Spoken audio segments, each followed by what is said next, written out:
Hey guys, welcome back to your weekly installment of the Top 10.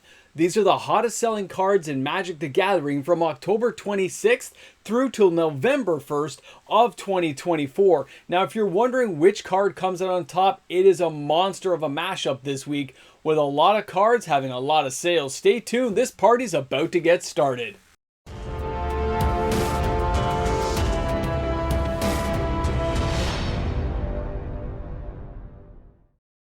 Hey guys, welcome back. MTG Moxman here, and thanks again for hanging out with me on my channel today. Now, a reminder guys, if you enjoyed hanging out with the Moxman, the party doesn't have to stop. I put out new content every single day, and of course, if you're shopping for cards, don't forget to use my TCG Player affiliate link found in the description of all of my videos. You click the link, it takes you for your shopping experience, and this channel gets a kickback.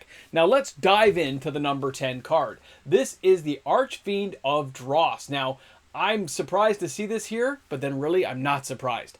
1,815 sales, which is $9,474.30. This card has spiked up, and that's because there's been a lot of favoritism being doled out to demons right now. Now, the Archfiend of Dross actually already was a pretty good demon. It just didn't have a lot of uses for a lot of players, but it got there, okay? Now, this Phyrexian demon has flying. When it comes into play, you put 4 oil counters on it at the beginning of your upkeep. You remove an oil counter from the Archfiend of Dross. And when it has no counters on it, you lose the game. So you're best to be putting this out when you can deal some damage. And of course, this thing is being used in quite a few recent decks. So it's something to keep in mind between Standard and Pioneer. And of course, you're going to see a lot more decks being created. Now let's dive in and take a look at the number 9 card. This is Enduring Curiosity. This card again has been gaining a little bit of momentum at 1,916 sales, or $11,419.36. At an average price of $5.96, this card has come a long way from being a buck or two.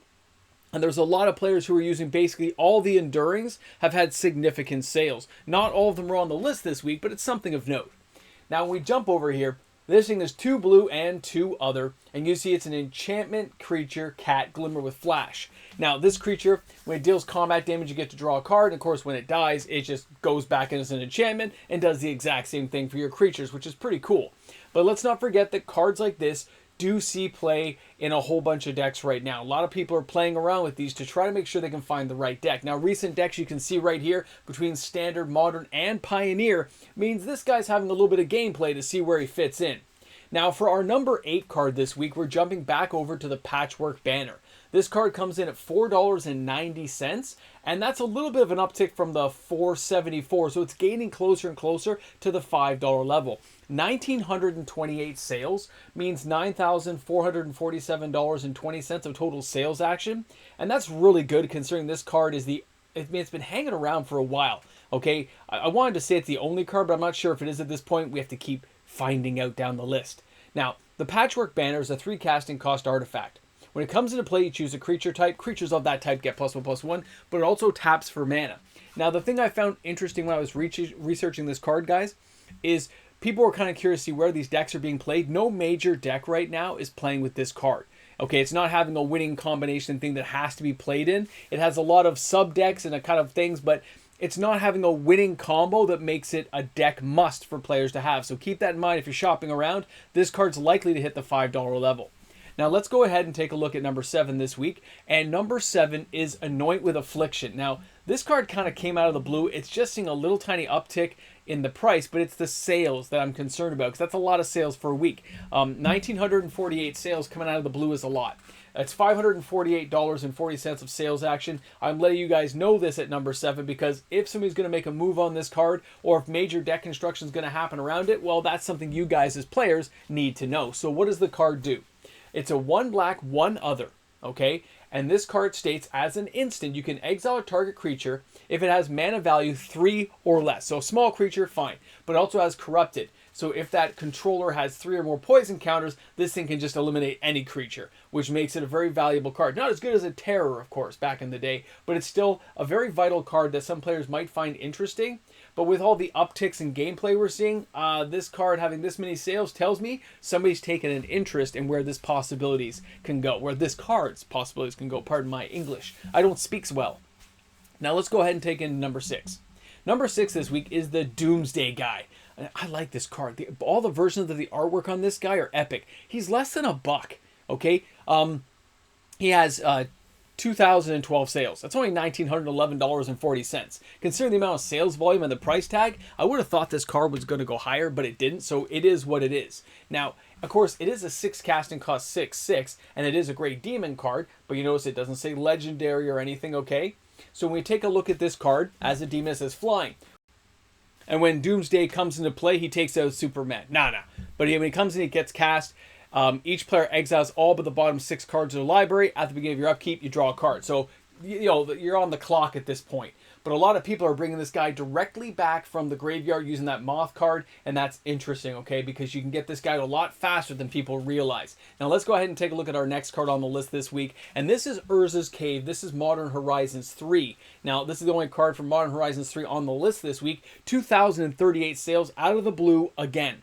That is $4,279.80. Now, this card, at $2.10, I consider it a steal for what it represents and what it can do for you. The market price at $1.83 is insane, considering for a while this card was over $10. Now, Urza's Cave is only an uncommon, okay? But as in Urza's Cave, number one, that's a land type, don't forget. It works with Urza effects. It says, pay 3 and sacrifice Urza's Cave. Search your library for a land card, put it onto the battlefield tapped. Now, I've seen people trying to use this with Echoing Deeps and stuff, so keep an eye on it. Now, this thing also has gameplay in Hardened Scales, but it's not the only deck using it right now. We also have various versions of Amulet combo using this card as well. Let's not forget, it's a great card to have around at a good price tag. Now, our next card is Ghost Vacuum from DuskMourn. This card has an average price of $7.77 with 2,090 sales this week. That's $16,239.30. And the reason we're seeing that happen, guys, is the card is actually not having major gameplay yet, but players are tinkering with it and trying to find out a way to make the game effects work really well for them. If they get this thing smoothed out, it's a whole different set of kettle of fish there. It's going to be kind of crazy to see if they can bring this thing to a boil and make a real hit. Now, as an artifact, it says exile a target card from a graveyard. Sacrifice the Ghost Vacuum. Put each creature card exiled with Ghost Vacuum onto the battlefield under your control with a flying counter on it. Each of them is a 1/1 spirit in addition to other types. So it's kind of cool to think of all the gameplay effects that can happen with triggers. But I've seen people take away their own creatures, other people's creatures. People are playing with it. And this also, as a generic card, can fit into Commander. Keep it in mind.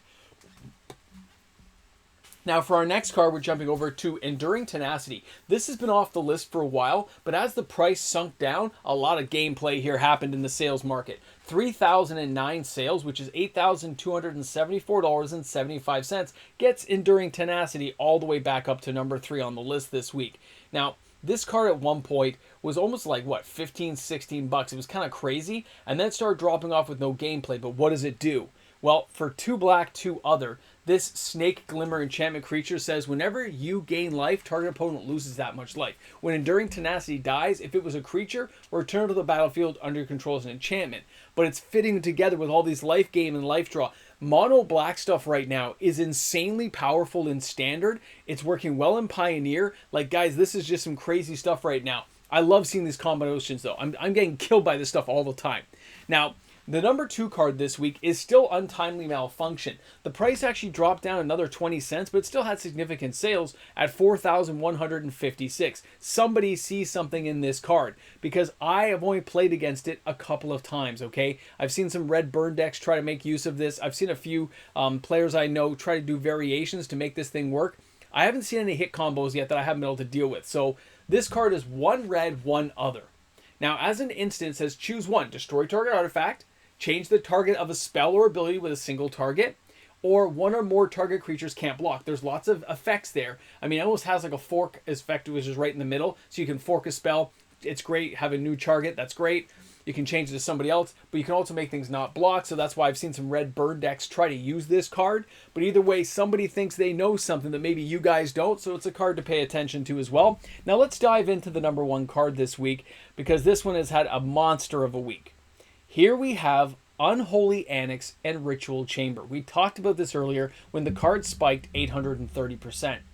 This card is at 4,620 sales, which is $80,249.40. This is a big bad boy. All right, I'm using this card myself now. I've tried an arena. I only own 2 copies so far in real life because guess what? You can't find any. It's kind of crazy to think about, but it's not readily available everywhere. So you have to keep that in mind if you're looking for it and putting on a wish list. So are a lot of other people, but at least the price is no longer spiking up. And that's a really good thing to hear for players, that it's kind of at least leveling out in price, and maybe some more will come to market.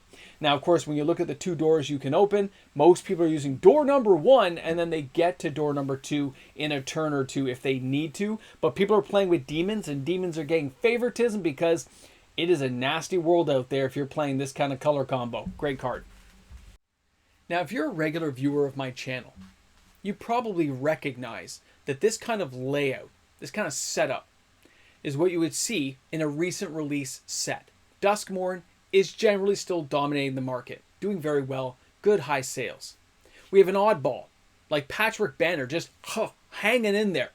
It just refuses to go. It may not be a championship deck builder, but there's enough players wanting to play with it and build with it that it's going to be around for a while. It's probably going to go over that $5 mark very soon. And then we have things like the Archfiend of Dross, and that's purely because, hey, everyone loves a good demon right now. They love the idea of building the commander decks and things, and that's why the price is shooting up, okay? And it also gets played. Let's face it, it's got multiple decks. I showed you guys. It gets played a lot. But there is an oddball in today's video, and that's what we're going to talk about for a minute. That is Urza's Cave. Urza's Cave should not be at this level, and it should not be on my video. The sheets tell me that a card like this should be around 200 sales at most. So somebody obviously is speculating on the card. When I reviewed sales numbers and took a look, I know some local stores, 10 or 20 copies, in a month. Not, I mean, it's a lot, but it's not super random. It looks just like a good, healthy sale. But when I see people online who can buy 50 to 100 copies at once and clean out a market, that's not normal. That's speculation. So why are they speculating? What does the card do? What do they know that we don't know, that we may not have anticipated? Well, the card was $10 and now it's $2. So it's already kind of a, wow, it was way up here and then it's way down here. So some people might be thinking, it can go back up here. That's speculating. We're gonna double our profit. We're gonna times 5 the profit on every copy we sell. And that could happen. Because let's not forget Urza's Cave, it gets played in Modern, and of course it's being played in Commander. Its ability to go and get you the lands you need to deal with a problem. Remember, land card, that's anything. It lets you just go and get what you need on your mana base. And that is crazy to think about. But then you have cards like Echoing Deep, which can kind of synergize with it and let you go back again to get another land. You can get like half of your Urza's power set out at that point. I'm just saying there's playability factors that somebody is obviously thinking about. I myself did buy some for my channel. I bought some for my patrons in case this card ever rebounds. They don't have to worry about that pricing. I do get worried about that when cards could potentially spike. That's why you should buy some when they're low and not worry about it. Spending $10 to get 4 or 5 copies is probably saving you some money. And you could say a whole bunch of people were buying copies, but when people are buying 50 to 100 copies at a shot, that's not normal. That's speculation. Somebody's going to try to capitalize on this. Now you know what I know and what they may be thinking. You guys let me know if you have some other comments to add in the comment section. I'd love to hear it. Anyway, thanks for stopping by the channel, guys. Thanks for being here today. And of course, don't worry. We got the reserve list video tomorrow. We'll have a blast. We'll have the top 10. We'll see what the hottest selling cards in the reserve list are. And there are a few juicy ones this week. I'll be honest, there's a few good ones going on there. Although the market's kind of quieting down, it's going to be a lot better than last week. I guess Vegas didn't totally decimate the market. Guys, I'll see you guys then. Have a great day today. Now, if you're wondering how things keep running around here with MTG Mox, man, it's because of the names you see appearing on the board. These are the patrons of the channel. Without them, this channel doesn't exist. Without supporters like themselves, daily uploaded content cannot happen, okay? So thanks again to my patrons, my YouTube membership members, guys. Because of you, we get to do this each and every day, and I really appreciate it. So thanks again for supporting the channel. Guys, of course, I look forward to seeing you guys for tomorrow in another video day. Top 10 reserve list, baby. Hey guys, you made it to the end. You shall be rewarded for making it to this ramble jamble on a Saturday. Number 1, right now, by the time you're watching this, I'm at an all-day workshop that I have to attend. Yeah, forced to attend. Will I be happy? No. You know why? Because that's a 10-hour workshop. Whole day. Anyway, we're off topic. Unholy Annex. The sales are through the roof. I do think it's going to calm down. The problem is there is not enough supply in the market right now. That's why the price is as high as it is. I don't know if it's going to drop. So if you're a player looking for it, sorry. it's not going to happen right away. You're going to have to wait like 6 months. And if this thing has any killer combos and gets used in a whole bunch of decks, you're in trouble. Okay? Its ability to do damage and gain life, and all the other cards that can do extra damage and clip life and double things over, like the Bloodletter, this is kind of getting insane. Some of the combos. Yes, you have to get the combos to, to go off. But if they do, you know it's game over. They just gotta hang in long enough. It's gotta hang in. But the point is, the wish list for this card are really high. Okay? A lot of people are looking for the card. A lot of people. Hundreds are looking for it. And that's that I can track. So I can only imagine how bad it really is out there. So let me know. Let me know what you guys are doing. Are you buying the card? Are you skipping it? Do you already have copies? I got 2. I need 4, but I got 2. I did a little trading, a little wheeling and dealing during the week with a friend, not a store. Anyway, thanks again, guys. Thanks for hanging out, guys.